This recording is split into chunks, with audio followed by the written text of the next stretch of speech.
வணக்கம். இன்னைக்கு நம்ம பார்க்க போற ஒரு ஆதாரம் ரொம்பவே சுருக்கமானது, ஆனா ரொம்ப ஆழமானது. ஆமா.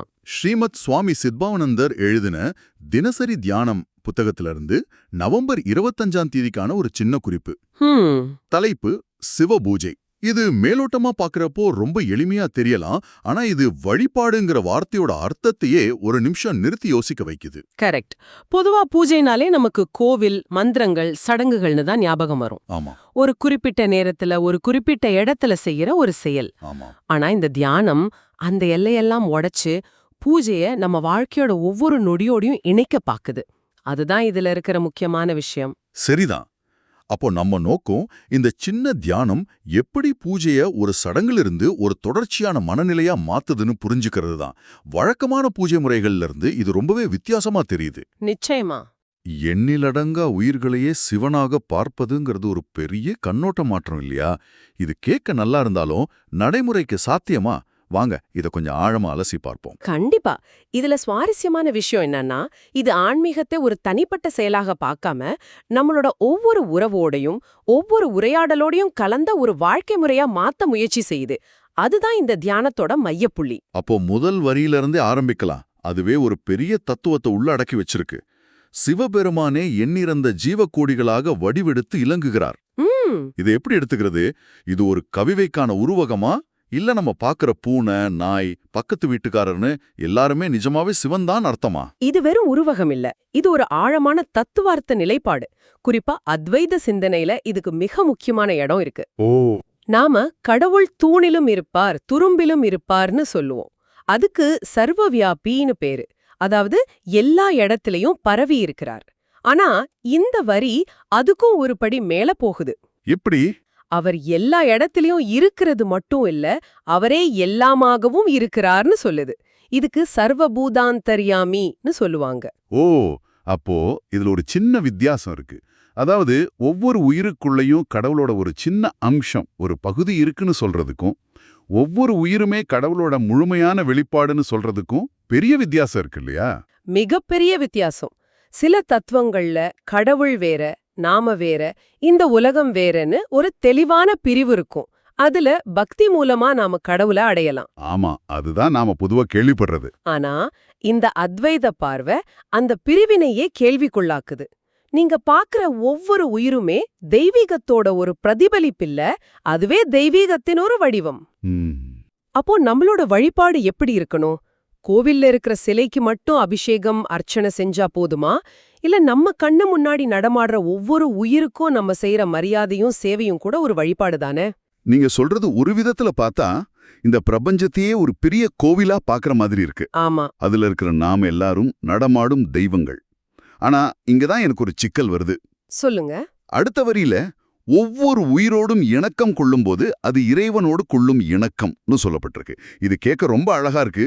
ஆனா நிஜ வாழ்க்கையில நமக்கு எரிச்சல் ஊற்ற ஒருத்தரை முன்னாடி நின்னுட்டு இருக்கும்போது, ஒரு விவாதத்துல இல்ல ஒரு கடுமையான சூழ்நிலையில அவங்கள சிவன் மாதிரி பாக்குறது, அந்த இணக்கம்ங்கிறது எப்படி கொண்டு வருது?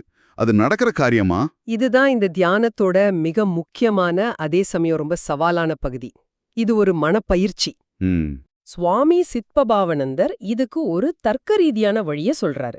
முதல்ல எல்லா உயிருமே இறைவன்கிற அடிப்படை உண்மைய மனதளவுல ஏத்துக்கணும். இது முதல் படி. சரி.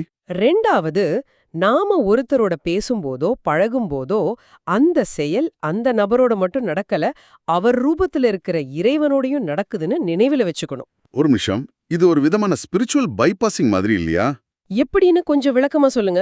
அதாவது ஒருத்தர் நம்ம கிட்ட ரொம்ப மோசமா நடந்துக்கிறான்னு வச்சுப்போம். அவரோட செயல் நமக்கு பாதிப்பு ஏற்படுத்துது.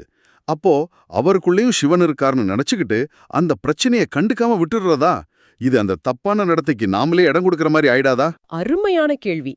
இதுதான் பலரும் செய்யற தப்பு. இணக்கம்னா எல்லாத்தையும் அமைதியா ஏத்துக்கிறதுன்னு அர்த்தம் இல்ல. இது அடிபணிந்து போறதும் இல்ல. இங்க நல்லிணக்கம்ங்கிற வார்த்தை ரொம்ப முக்கியம். சரி. உங்க தப்பே இல்லாத ஒரு விஷயத்துக்காக எல்லார் முன்னாடியும் உங்களை கடுமையா விமர்சிக்கிறாருன்னு வச்சுக்கலாம். சரி, இது நிறைய பேருக்கு நடக்கிற ஒரு விஷயம்தான். அந்த நேரத்துல சிவ பூஜை பண்றதுன்னா என்ன அர்த்தம்? அவர் சொல்றதுக்கெல்லாம் சரிங்க சார்னு தலையாட்டுறதா? இல்ல. நிச்சயமா இல்ல. நீங்க உறுதியா உங்க தரப்பு நியாயத்தை எடுத்து சொல்லலாம். இந்த விமர்சனத்துல எனக்கு உடன்பாடு இல்ல, அதுக்கான தரவுகள் இதோன்னு நீங்க பேசலாம். உங்க கருத்துல நீங்க முரண்படலாம். ஆனா ஆனா இந்த சிவபூஜை மனநிலை உங்களுக்குள்ள என்ன செய்யும்னா, அந்த முரண்பாட்ட வெறுப்பா மாற விடாது. புரியுது. அதாவது செயல் அளவுல நான் என் கருத்தை உறுதியா சொல்றேன்.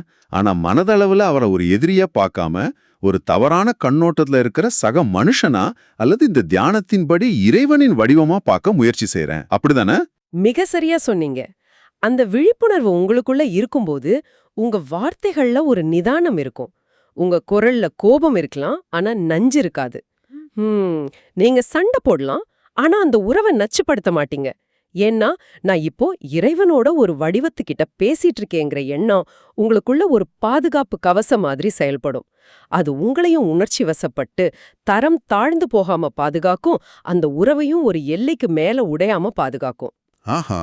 இதுனா செயல்ல முரண்பட்டாலும் மனதளவுல நல்லிணக்கம் பேணுவது. அந்த தொடர்பு ஒரு வழிபாட்டின் தரத்துக்கு உயருது. இது ரொம்ப சக்தி வாய்ந்த ஒரு பார்வை. நம்மளோட எதிர்வினைய, அதாவது ரியாக்ஷனை மாத்துறதன் மூலமா அந்த சூழ்நிலையோட தன்மையை மாத்துறோம். சரி, இந்த இணக்கம், இந்த மனநிலை தான் முக்கியம்னா நம்மளோட அறிவு, திறமை, சாதனைகள் இதுக்கெல்லாம் என்ன மதிப்பு? இந்த தியானத்தோட இறுதி பகுதி தாயுமானவரோட ஒரு பாடலை மேற்கோள் காட்டுது. அது இதுக்கு ஒரு பதிலா இருக்குமா?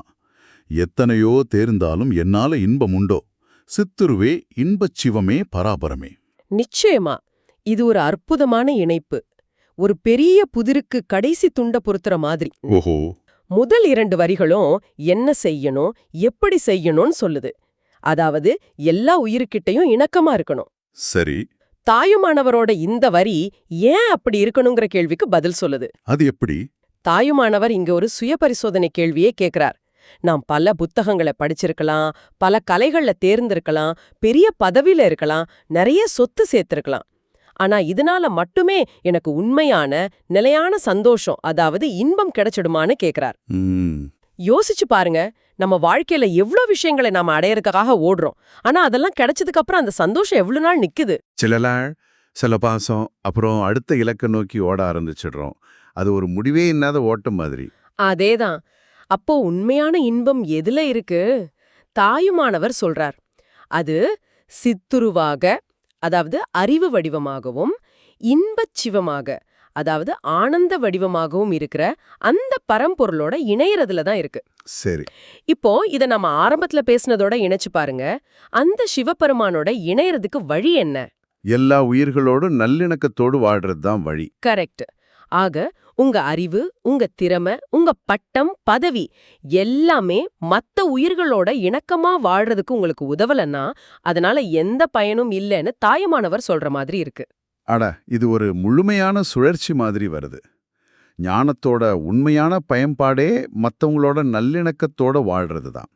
அப்போ இந்த தியானம் உங்ககிட்டயும் என்கிட்டயும் என்ன சொல்ல வருதுன்னா, நாம இன்னைக்கு சந்திக்க போற ஒவ்வொருத்தரும், நம்ம கிட்ட பேச போற ஒவ்வொரு உரையாடலும், நாம பார்க்க போற ஒவ்வொரு உயிருடனான தொடர்பும் ஒரு சிவபூஜை பண்றதுக்கான வாய்ப்பு. நம்ம ஆபீஸ், நம்ம வீடு, மார்க்கெட் எல்லாமே பூஜையறதான். ஆமா. காலையில காஃபி குடுக்கற கடைக்காரர்கிட்ட இருந்து ஆரம்பிச்சு ராத்திரி நம்மளோட வாக்குவாதம் பண்ற நம்ம துணை வரைக்கும் ஒவ்வொரு சந்திப்பும் ஒரு பூஜைக்கான தருணம். ஆமா. இந்த எண்ணம் வந்துட்டா நம்ம செயல்களோட தரம் தானா உயர்ந்துடும். ஒருத்தர்கிட்ட பேசும்போது கவனமா இருப்போம். நம்ம வார்த்தைகள்ல ஒரு மரியாதை இருக்கும். ஏன்னா நம்ம ஒரு சாதாரண உரையாடலை செய்யல, ஒரு பூஜையை செஞ்சுட்டு இருக்கோம். இது நம்ம மன அழுத்தத்தை கூட குறைக்கலாம். ஏன்னா நிறைய நேரம் மத்தவங்களோட செயல்களால நம்ம பாதிக்கப்படுறோம். ஆமா. ஆனா இந்த கண்ணோட்டம் கட்டுப்பாட்டை நம்ம கைக்கு கொண்டு வருது. வெளியே என்ன நடந்தாலும் என் மனநிலைய, என் நல்லிணக்கத்தை நான் தீர்மானிப்பேன் என்கிற ஒரு சுதந்திரத்தை கொடுக்குது. மிகச்சரியான புள்ளி. இது வழிபாட்ட காலையில 10 நிமிஷம், சாயங்காலம் 10 நிமிஷம்னு சுருக்காம அதை 24 மணி நேரமும் தொடர்ற ஒரு விழிப்புணர்வா, ஒரு கவனமான வாழ்க்கை முறையா மாத்துறதுக்கான ஒரு கருவி. ஆமா, ஒரு கருவி. இது ஒரு செயல் இல்ல, இது ஒரு மனநிலை, ஒரு ட்ரெய்னிங்.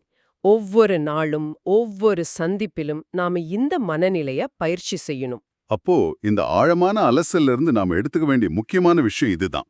வழிபாடுங்கிறது ஒரு சடங்கு இல்ல.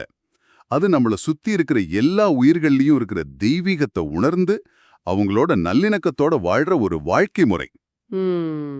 சிவபூஜைங்கிறது சிவனுக்கு செய்யற பூஜை மட்டும் இல்ல, சிவனாவே இருக்கிற உயிர்களுக்கு செய்யற பூஜையும் தான். அழக தொகுத்து சொன்னீங்க.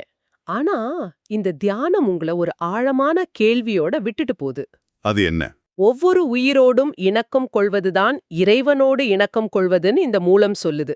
இது அமைதியான சூழல்கள்ல நமக்கு பிடிச்சவங்களோட இருக்கும்போது எளிதா இருக்கலாம். சரி. ஆனா நான் முன்னாடி சொன்ன மாதிரி சவாலான உறவுகள்ல கடுமையான கருத்து வேறுபாடுகள் இருக்கிற தருணங்கள்ல அந்த இணக்கம்ங்கிறதோட உண்மையான அர்த்தம் என்ன? இதுதான் மில்லியன் டாலர் கேள்வி. ஆமா, அது எல்லாத்தையும் மௌனமா ஏத்துக்கிட்டு நம்ம உரிமைகளை விட்டு கொடுக்கறதா, இல்ல முரண்பாடுகளுக்கு மத்தியில கோபத்தோட உச்சத்துல கூட எதிரில இருக்கிறவரோட அடிப்படை மனித மாண்பையும் அவருக்குள்ள இருக்கிற அந்த தெய்வீக பொறியையும் மதிச்சு அந்த மரியாதையும் புரிதலையும் பேணுவதா? கடினமான சூழல்கள்ல இந்த சிவபூஜைய நீங்க எப்படி செய்வீங்கன்னு சிந்திச்சு பாருங்க. அந்த சிந்தனை தான் இந்த தியானத்தை வெறும் வார்த்தைகளிலிருந்து உங்க வாழ்க்கையோட ஒரு பகுதியா மாற்றும். ஆமா. சுலபம். உங்களுக்கு பிடிக்காத, உங்களை காயப்படுத்துற ஒரு நபருக்குள்ள அந்த இறைவனை பார்க்கறதுக்கான முயற்சியில தான் உண்மையான ஆன்மீகம் தொடங்குது.